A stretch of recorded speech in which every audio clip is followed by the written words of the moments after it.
Autre inquiétude, celle des producteurs de masques chirurgicaux français. Avec la crise du Covid, la filière s'est organisée pour répondre à la demande et garantir la souveraineté de la France. Seulement aujourd'hui, les accords passés pour maintenir ce secteur ne seraient pas respectés. La plupart des entreprises seraient sur le point de mettre la clé sous la porte. Le reportage de Sébastien Banus et de Nicolas Chataille.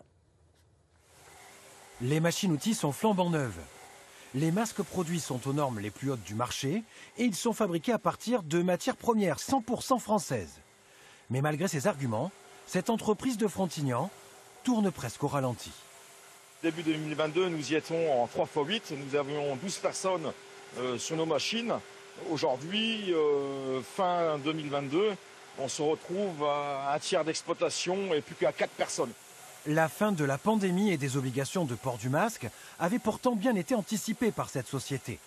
Pour faire tourner leurs machines, ils visaient le marché structurel, des masques pour les hôpitaux et l'industrie agroalimentaire notamment. Mais dans ce secteur, la concurrence chinoise écrase tout. Un masque venu d'Asie est facturé 2 centimes d'euros contre 5 pour un français.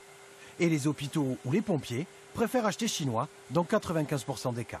Par rapport à l'inflation, les gens regardent que les prix, sauf que les coûts augmentent, le SMIC augmente, l'énergie augmente, et dans cette situation de crise économique et d'inflation, effectivement, le gouvernement chinois, lui, subventionne les exportateurs justement pour exporter les masques en France, ce qui fait qu'effectivement, les gens ne recherchent que du prix et ne regardent pas forcément effectivement la viabilité et la rentabilité qu'on peut avoir effectivement sur la viabilité du projet.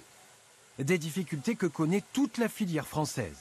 Ces entreprises récentes, créées à l'instigation du président de la République pour garantir l'autonomie de la France dans ce secteur stratégique, ferment les unes après les autres. Et 2 ans après le Covid et sa pénurie de masques, on pourrait revenir au même point. Il va rester 2, 3 producteurs de masques qui vendront un tout petit peu, mais s'il y a une pandémie, ce sera impossible pour eux de répondre à la demande. Et effectivement, ça mettra 6 mois ou 8 mois et pas 10 semaines à être en production maximale. Je vous rappelle que la pandémie, c'était 100 millions de masques par semaine. La profession vient d'adresser un courrier à Emmanuel Macron pour tirer le signal d'alarme suite aux fermetures en cascade des entreprises du secteur.